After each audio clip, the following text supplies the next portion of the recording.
Rabbi Jeremy Schur, inviting you to Ha'emek this coming Friday, December 2nd. Honest, inclusive, progressive Judaism in Silicon Valley. And this is the second in a series of videos this week exploring our Torah portion, Toldot, in advance of Shabbat. So, in the last video, I traced the stories of sibling rivalry throughout the book of Genesis and suggested that sibling rivalry is a theme in the Torah's first book that keeps coming up, and that it symbolizes the creative act. It symbolizes the idea that in order for there to be anything at all, there have to be distinctions. And so God's uninterrupted perfection is broken by the distinctions of what into what is and what is not, what exists, what does not exist, what is a car, what is not a car, etc. And so in order for there to be anything at all, there have to be these distinctions, and the distinctions have the effect of interrupting the original sameness of God. Now, in our Torah portion, we read that some of the things that are favored over others. And again, I think that the sibling rivalry between Jacob and Esau symbolizes this. So, Esau is a hunter, a man of the field. Jacob is more of a homebody, stays with his mother. And Isaac favors Esau, but Rebekah favors Jacob. And apparently God favors Jacob over Esau. So that Jacob tricks Esau into giving him his birthright, in other words, the inheritance, over a bowl of lentils, what scholars think are lentils. Lentils are good, don't sell your birthright over them.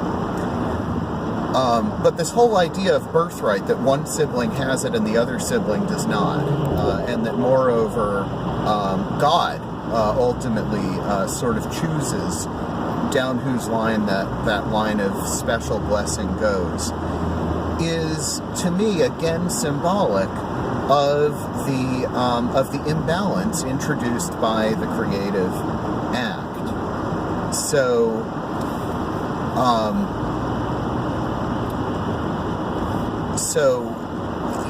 once again, the story wouldn't be very interesting from a literary perspective, which is to say that it wouldn't apply as well to our lives. If it were a story of sameness, the brothers are treated the same, they like each other, that's the way we'd like our families to be. But it isn't the way the world is. What ends up happening in the world is that some of us have better experiences than others.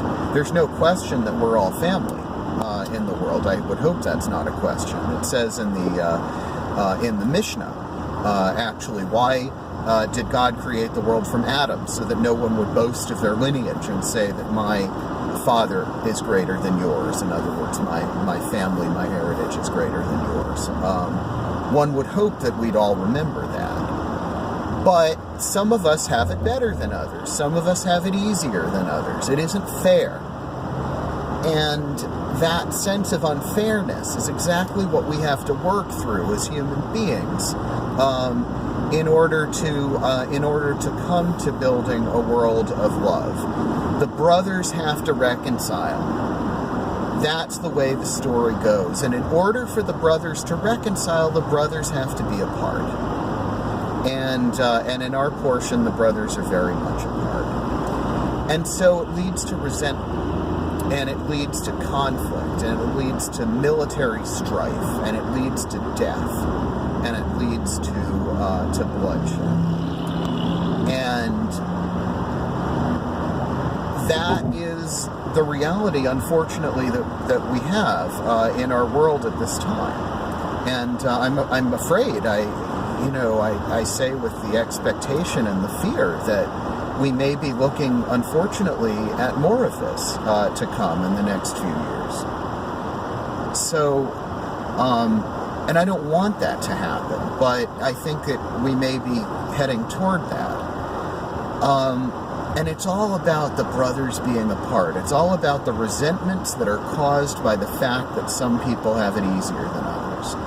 And if you want, you could say it's caused by the resentments caused by the fact that God seems to favor some over others.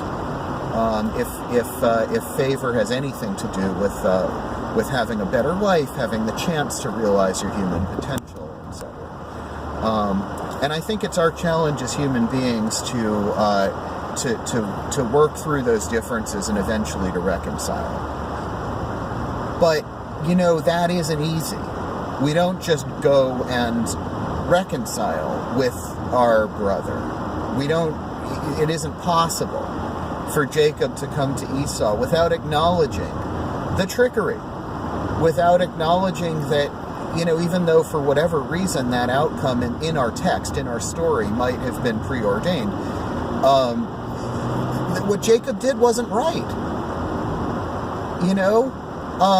And suppose for the sake of argument that it is God's will, that it happened just this way in our story, that Jacob tricks Esau out of the birthright, etc., and steals the blessing from Isaac, who wanted to give the blessing to Esau, even though God wanted Isaac to give the blessing to Jacob. It still doesn't mean that what Jacob did was right. And Jacob and Esau don't really reconcile.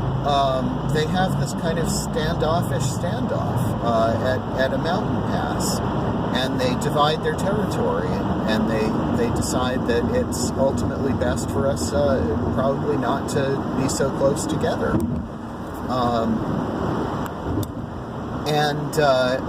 And so what we have is an incomplete story, and a story that then needs to repeat and repeat and repeat again. So we have made some progress in Genesis. It started out with pure murder. Cain kills Abel. Murder, murder, murder. That's how the world starts.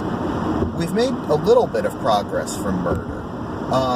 In the next generation, in the story of Joseph actually will reconcile with his brothers, sort of. I mean, they have a very emotional reconciliation.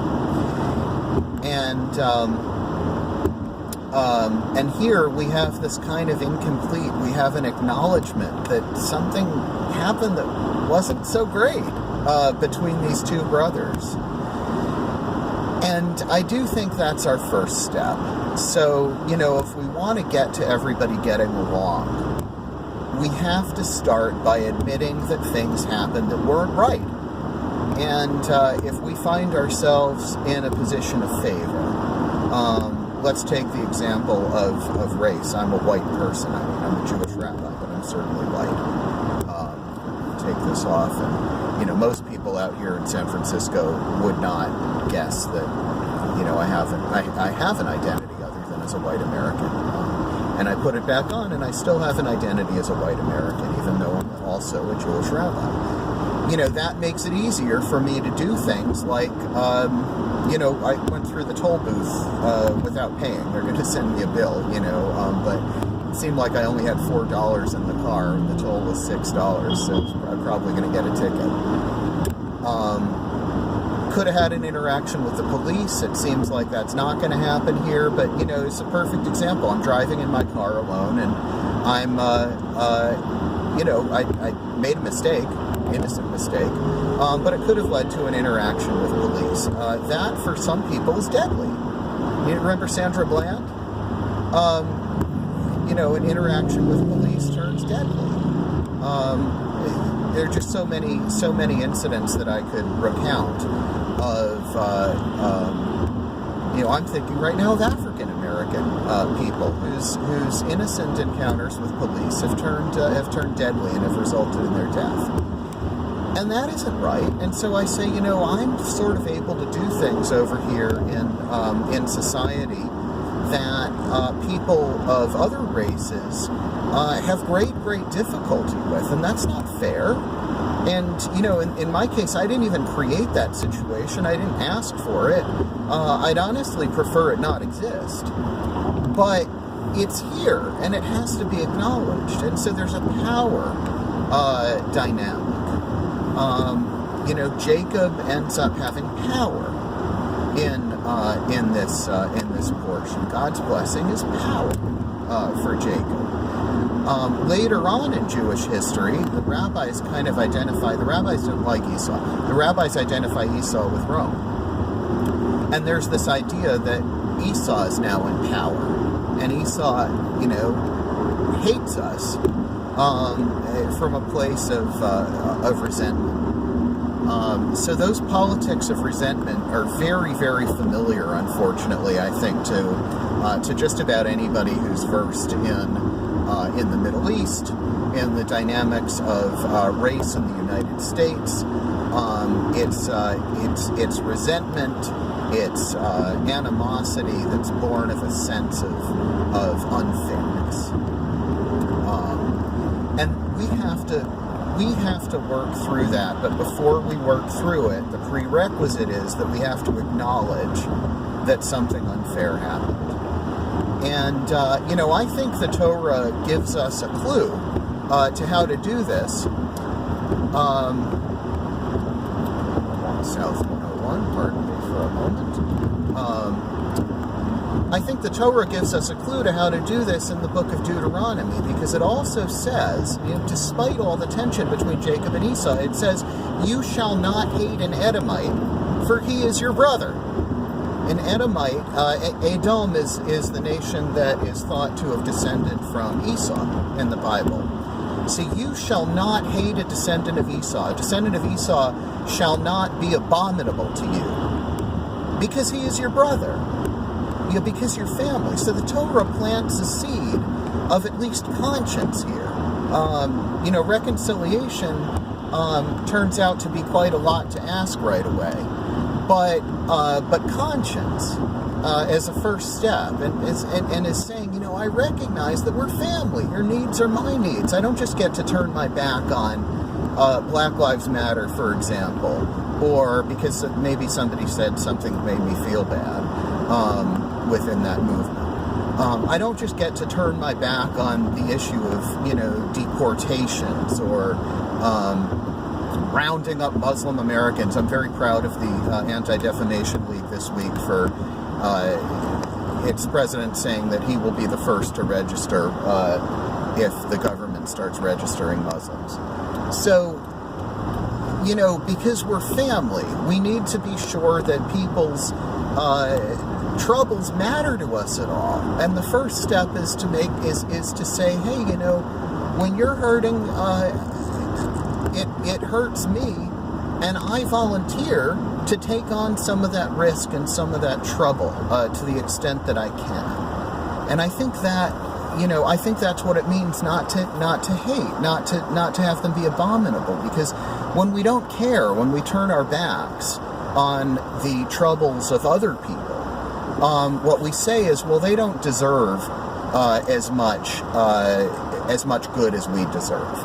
That's what we say when we turn our backs on them. And so by not turning our backs, and by volunteering to sign up for risk and trouble, going to protests, signing up as a Muslim if the government starts to do that, acting to interrupt and counteract deportations in any way we can, filming police interactions with African Americans. If you're white, pull out your cell phone, take a film. The officer probably isn't going to like it, but you're white, and you probably could do that without getting shot.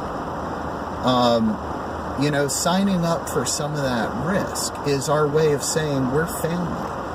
We're here, and we're just determined to be together in at least some way, even if we're not, even if there are still major differences of experience and an opinion between us. We refuse to make each other abominable to us. And that I think is the first step, is just a sense of conscience and a sense of family, and of being together. So, thank you, pardon me, thank you for joining me for that. In the next segment, we'll talk about some of the specific issues that are going on in the world, and as I said, I'm not going to talk at you for 30, 40 minutes at Ha'emek. It's going to be a short drash. But I wanted to share some thoughts in a little bit more depth on videos. So thank you for listening in and watching. And if you are in the San Francisco Bay Area, I hope to see you in San Jose at Ha'emek, Honest, Inclusive, Progressive Judaism in Silicon Valley, this coming Friday, December 2nd, with Jessica Leash as cantor. And we're going to have a great time in our emerging Jewish renewal community. I'm Rabbi Jeremy Scher. Thank you very much.